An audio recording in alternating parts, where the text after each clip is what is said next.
بسم الله الرحمن الرحيم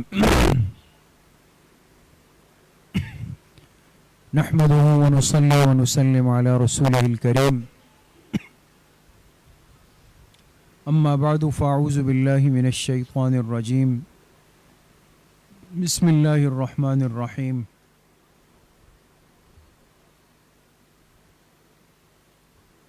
عسى ربكم أن يرحمكم وإن عدتم عدنا وجعلنا جهنم للكافرين حصيرا وقال رسول الله صلى الله عليه وسلم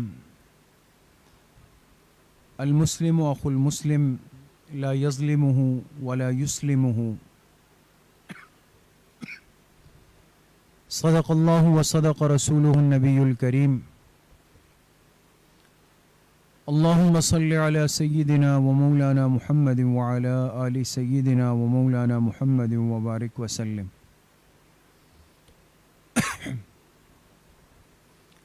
اللہ تبارک و تعالی کا بہت بڑا کرم اور احسان ہے کہ ہم یہاں دین کی بات سننے کی نسبت سے جمع ہیں۔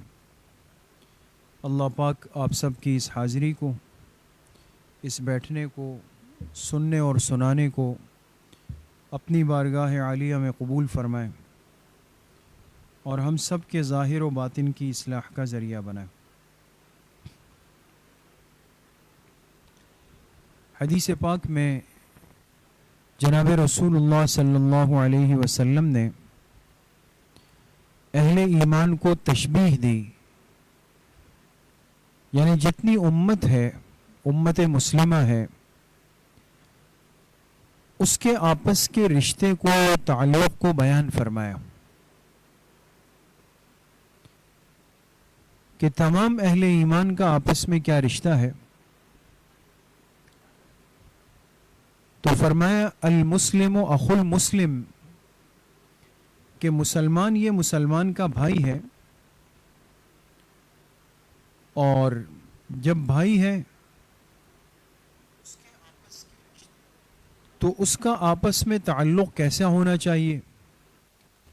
فرمایا لا یظلمہ ولا یسلمہ، مسلمان آپس میں بھائی ہیں، تو جب بھائی ہیں تو نہ ایک دوسرے پہ ظلم کریں گے اور نہ اپنے مسلمان بھائی کو کسی کے سپرد اور حوالہ کریں گے۔ یہ نہیں ہے کہ اس کو مشکل اور تکلیف کے اندر دیکھا، اس کو آزمائش اور پریشانی کے اندر دیکھا، اس کے سخت حالات کو دیکھا اور آنکھیں بند کر لی، منہ چھپا لیا، کہا کہ بھئی وہ جانے، اس کا کام جانے۔ اس سخت تکلیف میں اپنے مسلمان بھائی کو اکیلا چھوڑ دیا، اس کو مشکل حالات کے حوالے کر دیا۔ اپنے مسلمان بھائی کا احساس نہ کرنا، اس کی تکلیف کو اپنے دل میں محسوس نہ کرنا، یہ اس بات کی دلیل ہے کہ ہم نے اخوت اور بھائی چارگی کے اس رشتے کو آج تک پہچانا ہی نہیں۔ اور دوسری حدیث میں آپ علیہ الصلاۃ والسلام نے ایک مثال، ایک تشبیہ دی سمجھانے کے لیے، اور فرمایا المؤمن کرجل واحد، فرمایا تمام اہل ایمان آپس میں ایسے ہیں جیسے فرد واحد ہوتا ہے، جیسے ایک فرد ہوتا ہے۔ اور فرمایا کہ ایمان والوں کی آپس میں مثال ایسی ہے کجسد واحد، جیسے ایک جسم ہوتا ہے۔ ان اشتکا عینہ اشتکا کلہ وان اشتکا رأسہ اشتکا کلہ، اگر کسی کی آنکھ میں تکلیف ہو تو پورا جسم میں تکلیف ہوتی ہے، کسی کے سر میں تکلیف ہو اس کے پورے جسم میں تکلیف ہوتی ہے۔ اہل ایمان کے آپس کا رشتہ جناب نبی کریم صلی اللہ علیہ وسلم نے ایک جسم کی مانند بیان فرمایا کہ وہ ایک جسم کی طرح ہے۔ تو اگر ایک انسان کے جسم کا ایک عضو دکھ رہا ہو، اس میں تکلیف ہو رہی ہو، تو ہم میں سے کوئی کہہ سکتا ہے مجھے آنکھ میں اگر تکلیف ہے اور میں کہوں یار چلو آنکھ کو تکلیف ہو رہی ہے باقی جسم کو سلا دو؟ یہ کیسے ہو سکتا ہے؟ پیر میں تکلیف ہو رہی ہو اور ہم کہیں چلو بھائی پیر کی تکلیفیں ہونے دو، ہاتھ پیر ناک کان اپنا کام کرتے رہیں، یہ کیسے ہو سکتا ہے؟ جسم کے ایک حصے کی تکلیف، درد، وہ پورے جسم کو بے چین کر دیتا ہے، پریشان کر دیتا ہے۔ جب تک وہ حصہ آرام میں نہ آئے پورا جسم بے آرام رہتا ہے۔ آج ہمیں ان باتوں کا شاید احساس نہیں رہا کہ ہمارے ہی جسم کا ایک حصہ، ہمارے ایمان کا حصہ، ہمارے اسلام کا حصہ، ہمارے ایمانی اخوت اور بھائی چارگی کا ایک رشتہ، وہ پوری دنیا کے مسلمانوں کے ساتھ جڑا ہوا ہے۔ ٹھیک ہے ہم میں فاصلے ہوں گے زمین کے اعتبار سے، فاصلہ ہوگا، دوری ہوگی، لیکن دلوں کا فاصلہ اللہ پاک نے ایمان کے ذریعے سے ختم فرمایا۔ آج فلسطین کے مظلوم مسلمانوں کا درد ہمیں محسوس کیوں نہیں ہوتا؟ وہاں کی مستورات، وہاں کے معصوم بچوں، وہاں کے بزرگوں اور وہاں کے جوانوں کے ساتھ جو کچھ یہود کر رہے ہیں، اسرائیل کر رہا ہے، ہمارے قبل اول پر اس نے قبضے کے پنجے گاڑے ہوئے ہیں، مسلمان غلامی کی زندگی گزارنے پہ مجبور ہو چکا ہے، ان کے ہسپتالوں پر بمباریاں ہو رہی ہیں، ان کے جنازوں پہ بمباریاں ہو رہی ہیں، ان کے قبرستانوں کو تباہ کیا گیا، ہماری مساجد کو ویران کیا گیا، قبل اول میں مسلمانوں کا قتل عام ہو رہا ہے، ماں کی گود میں معصوم بچوں کو قتل کیا جا رہا ہے، چھوٹے چھوٹے معصوم بچے اور بچیاں وہ ان کافروں کے آگ اور بارود سے محفوظ نہیں ہیں۔ لیکن کتنے دکھ، غم اور افسوس کی بات ہے، یہ سب کچھ ہم اپنی آنکھوں سے دیکھ رہے ہیں، ان کی خبریں سن رہے ہیں، ان کی تصویروں کا مشاہدہ روز کی بنیاد پہ ہم کر رہے ہیں، ان کی آوازیں، ان کی آہیں، ان کی سسکیاں، ان کی آہ و بکا، ان کی فریاد پوری دنیا کے 1.5 ارب سے زائد مسلمانوں کے سامنے ہے،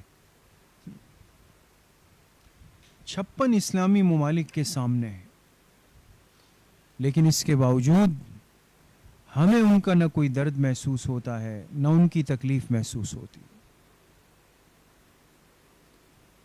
جو قبل اول جہاں سے اللہ کے پاک پیغمبر جناب رسول اللہ صلی اللہ علیہ وسلم کے معراج کے سفر کا آغاز ہوا، اتنا بڑا معجزہ اس امت کے پیغمبر کو ملا معراج کا، اس معراج کے سفر کا آغاز کہاں سے ہوا؟ وہ مسجد اقصی بیت المقدس سے ہوا، وہاں آپ کو لے جایا گیا، تمام انبیاء علیہ السلام کو لایا گیا، اس جگہ آپ علیہ السلام نے تمام انبیاء کی امامت کروائی، امام الانبیاء بنے، حضرت جبرائیل علیہ السلام وہاں سے آپ کو براق پر لے کر 7 آسمانوں پر لے گئے، 7 آسمانوں سے اوپر سدرۃ المنتہا پر جنت اور جہنم کے مناظر دکھائے، اللہ کے دیدار کے لیے تشریف لے گئے، اللہ سے ملاقات کی، اللہ کو دیکھا، اللہ سے 5 نمازوں کا تحفہ لے کر آئے۔ کیا آج کے مسلمان مرد و عورت کو اس بات کا احساس نہیں ہونا چاہیے کہ ہم جو 5 مرتبہ فرض نماز پڑھتے ہیں، اپنی پیشانی زمین پر رکھتے ہیں، اپنے آپ کو مسلمان کہتے ہیں، اتنی بڑی عبادت کو مکمل کرتے ہیں، یہ نماز جیسی بڑی عبادت یہ کس مقام سے اس کا آغاز ہوا؟ آج یہ باتیں مسلمان کے علم میں نہیں ہیں، مسلمان کو احساس نہیں ہے. ہمارے گھروں سے گانوں اور باجوں کی آوازیں آتی ہیں. محلے کے کسی گھر میں آج شادی ہو, پورا محلہ وہ سر پہ اٹھانا اپنا فرض سمجھتا ہے. ہزاروں لاکھوں روپے پٹاخوں اور فائرنگوں پہ ہم پھونک ڈالتے ہیں. گناہوں کے گناہوں کو اپنے کندھوں پر لے کر چلتے ہیں. آج کے نوجوان بچے اور بچیاں, ان کا زندگی کا رخ خراب ہو چکا ہے. ان کو موبائل کی لت لگی ہوئی ہے. ان کو آج ٹک ٹاکر بننا ہے. ان کو آج وہ سیکھنا ہے جس سے وہ پاپولر ہو جائے, مشہور ہو جائے, ان کے فالوورز بڑھ جائے, سبسکرائبر بڑھ جائے, لوگ ان کی واہ واہ کرنے والے بڑھ جائے. آج اگر ہماری نوجوان نسل کو اس کام پہ لگا دیا گیا تو ہمارا کیا خیال ہے کہ ہم ان کمزوریوں کے ساتھ, ان کوتاہیوں کے ساتھ, اللہ کو ناراض کرنے کے ساتھ ہم قبلہ اول فتح کریں گے؟ ہم قبلہ اول فتح کریں گے؟ کل جمعے کے بیان میں نے مسجد میں عرض کیا کہ اس امت نے ایسے بچوں کو بھی دیکھا ہے, ایسے نوجوانوں کو بھی اس امت نے دیکھا ہے کہ 17 سال کا نوعمر محمد ابن قاسم رحمۃ اللہ علیہ وہ عرب سے چل کر آئے. یہ جو ہمارا سندھ ہے, صوبہ سندھ, ہم چونکہ کراچی صوبہ سندھ میں, ہمارے ساتھ بہت قریب علاقہ ٹھٹھا جس کو باب الاسلام کہتے ہیں, اسلام کا دروازہ. کیوں باب الاسلام کہتے ہیں؟ یہاں ایک ہندو راجہ داہر گزرا. راجہ داہر ہندو تھا. اس نے کیا کیا, جا کر ایک مسلمان بچی کو اٹھا کر اپنے قبضے میں لیا اور اس کو اپنے محل میں لے گیا. اب وہ مسلمان بچی ایک ہندو ظالم راجہ کے قبضے میں آ گئی, لیکن اس نے کیا کی, وہاں ایک فریاد کی, کہا کہاں ہے ہمارا مسلمان خلیفہ جو اپنی بہن بیٹی کی عزت کی حفاظت کر لے. اس بچی نے یہ بات کی اور یہ بات کسی نے سنی. اس نے جا کے وقت کے خلیفہ کو بتائی کہ آپ مسلمانوں کے خلیفہ ہیں. ایک مسلمان بچی نے فریاد کی ہے اللہ پاک سے کہ مسلمانوں کا خلیفہ کہاں ہے جو اپنی بہن بیٹی کی عزت کی حفاظت کرے.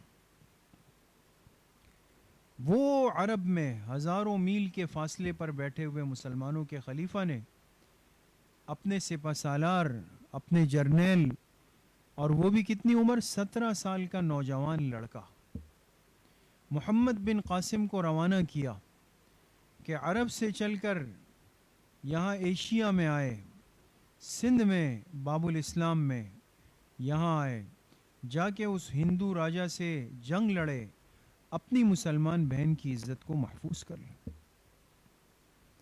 وہ محمد بن قاسم آیا, اتنا لمبا سفر کر کے آیا. کیا وہ نوجوان نہیں تھا؟ کیا اس کی نوجوانی کے جذبات نہیں تھے؟ کیا اس کے جسم میں طاقت نہیں تھی؟ لیکن ان ماؤں نے ان بچوں کو پیدا کیا کہ جنہوں نے اپنے ان بچوں کو دودھ پلاتے ہوئے, ان کی پرورش کرتے ہوئے ان کو دین کی غیرت سکھائی تھی, ان کو اپنا دین سکھایا تھا, ان کو اپنے اسلام کا تعارف کروایا تھا. آج کون سی ماں ہے اس امت کے اندر جو اپنے بچے کو بتا چکی ہو یا بتانا چاہتی ہو کہ ہمارا قبلہ اول سے رشتہ کیا ہے؟ بیت المقدس وہ مسلمانوں کا قبلہ کب رہا ہے؟ کس مسلمان گھرانے کے اندر اب آج بچے کی تربیت ہوتی ہے اور اس کو اس کے دشمن اور دوست کا فرق بتایا جاتا ہوں؟ ہمیں صرف اس پر فخر ہے کہ وہ موبائل چلانا جانتے ہیں, وہ اچھی طرح کمانا جانتے ہیں, وہ مجھے لا کر اتنے ہزار روپے دیتے ہیں, بس میرا کام ہو جاتا ہے. اس لیے اپنی اسلام کی تاریخ کو اپنی زندگیوں سے دور نہ کریں, دور نہ کریں.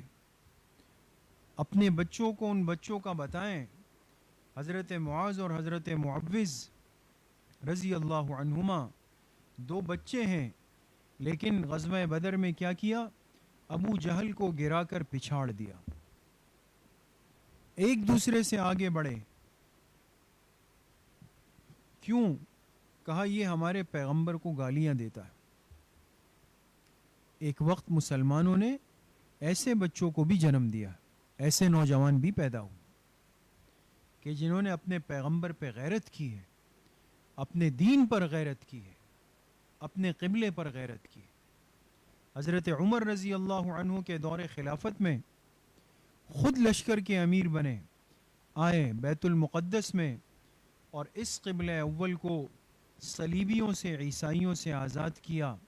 یہاں پر مسجد بنائی، یہاں اسلام کا نظام قائم کیا، پھر واپس گئے.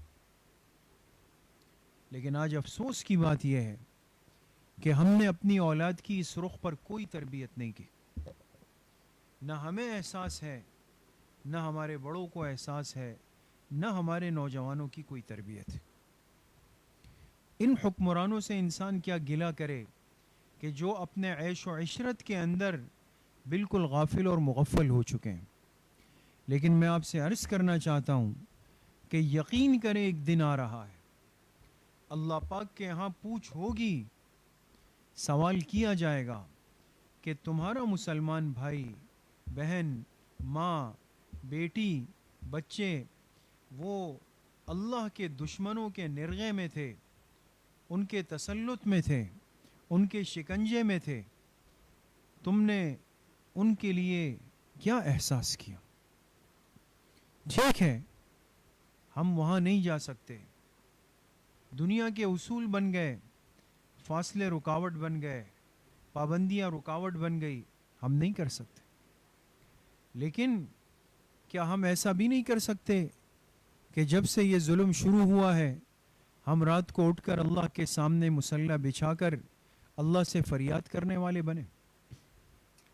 کس نے مسجد اقصیٰ کے مسلمانوں کے لیے، ان معصوموں کے لیے اللہ کے سامنے آنسو بہائے؟ کون مسلمان مرد رویا ہے؟ کون عورت روئی ہے؟ کون بچی روئی ہے؟ کیا دعا مانگنے کے بھی پیسے ہیں؟ کیا اللہ سے مانگنے کے بھی کوئی اصول ہے؟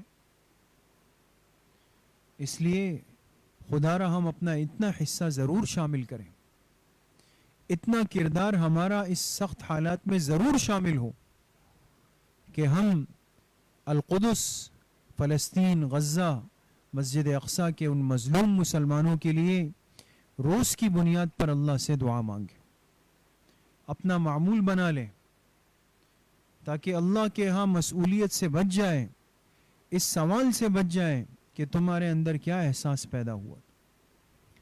رات کو سونے سے پہلے وضو کریں، مصلی پر 2 رکعت صلاۃ الحاجت پڑھیں، پھر اللہ پاک سے ان کے لیے دعا مانگے کہ اللہ یہ ہمارے جسم کا ٹکڑا ہے، ہمارے ایمان کا حصہ ہے، ہمارے دین کا قبلہ رہا ہے، وہاں ہزاروں انبیاء کے قبریں ہیں، ہزاروں صحابہ کی قبریں ہیں، وہ معراج کے سفر کا آغاز وہاں سے ہوا ہے، وہاں انبیاء کی امامت ہوئی ہے، وہاں حضرت عیسیٰ علیہ السلام کی پیدائش ہوئی ہے، وہاں حضرت مریم نے دعائیں مانگی ہے، اللہ نے ان کو بے موسم کے پھل وہاں پر دیا ہے، حضرت ابراہیم علیہ السلام کی قبر وہاں پر ہے، حضرت موسیٰ علیہ السلام کی قبر وہاں پر ہے، آپ علیہ السلام کا براق وہاں پر باندھا گیا ہے.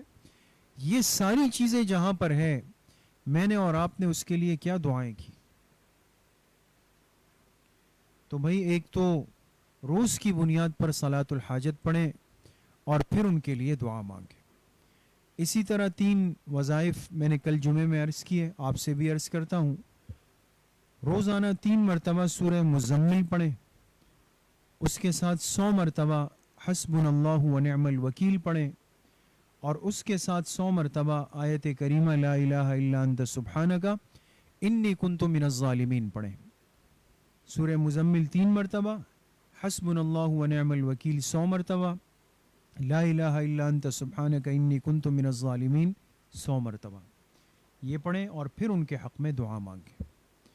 جو کام میرے اور آپ کے بس کا ہے، میرے اور آپ کے کرنے کا ہے، کم سے کم ہم وہ تو کر لیں، ہم وہ تو کرنے والے بن جائیں، ان کے لیے دعا تو مانگیں، اور خود بھی، گھر کے مرد حضرات کو بھی، بچوں بچیوں کو بھی اس تکلیف اور دکھ کے موقع پر اس بات کا ہم احساس دلائیں، ان کو سمجھائیں کہ یہ ہمارے قبلہ اول کے مسلمان ہیں جو تکلیف میں ہیں، ان کے لیے دعا کرنا اور ان کے دکھ درد کو محسوس کرنا یہ ہمارے ایمان کا تقاضا۔ تو کم از کم اتنا احساس تو میری اور آپ کی زندگی میں آ جائے، ٹھیک ہے؟ تو یہ اہتمام بھی ہوگا تو انشاءاللہ اللہ پاک کے غیب کے فیصلے ہیں، یہ حالات ہیں، انشاءاللہ ضرور غیب سے کوئی سبیل بنے گی، کوئی ایسا مرد مجاہد ضرور پیدا ہوگا، کوئی ایسا غیرت مند ضرور آئے گا جو پھر سے ایک تاریخ کو زندہ کر دے گا، اور انشاءاللہ ہم اللہ کی ذات سے پوری امید رکھتے ہیں کہ جلد ہی امت وقت دیکھے گی کہ قبلہ اول آزاد ہوگا اور مسلمان آزادی کے ساتھ وہاں اذان اور اپنی نماز کا اہتمام کریں گے۔ اللہ کریم مجھے بھی آپ سب کو صحیح عمل کی توفیق نصیب فرمائے۔ وآخر دعوانا ان الحمد للہ رب العالمین۔ الحمد للہ رب العالمین والصلاة والسلام علی سید الانبیاء والمرسلین سیدنا و مولانا محمد وآلہ وصحبہ اجمعین۔ یا اللہ یا ارحم الراحمین، ہمارے صغیرہ کبیرہ ظاہراً باطناً ہر طرح کے گناہوں کو معاف فرما دے۔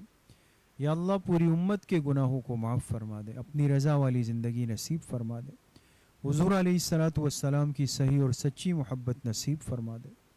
یا اللہ قبلہ اول کے مسلمانوں کو آزادی نصیب فرما دے، قبلہ اول کو یا اللہ جلد آزادی نصیب فرما دے، یہودی ظالموں کو، جابروں کو، غاصبوں کو یا اللہ نیست و نابود فرما دے، اپنے پرندوں کے جھنڈ بیچ کر یا اللہ ان پر آسمانی عذاب کو نازل فرما دے، وہاں کے مظلوم امت مسلمہ کو یا اللہ غیب سے مدد و نصرت خصوصی طور پہ یا اللہ نصیب فرما دے، ہم سب کا خاتمہ بالایمان و بالخیر نصیب فرما دے، ہماری دعاؤں کو اپنے فضل و کرم سے، فضل و رحمت سے اپنی بارگاہ میں قبول و منظور فرما دے۔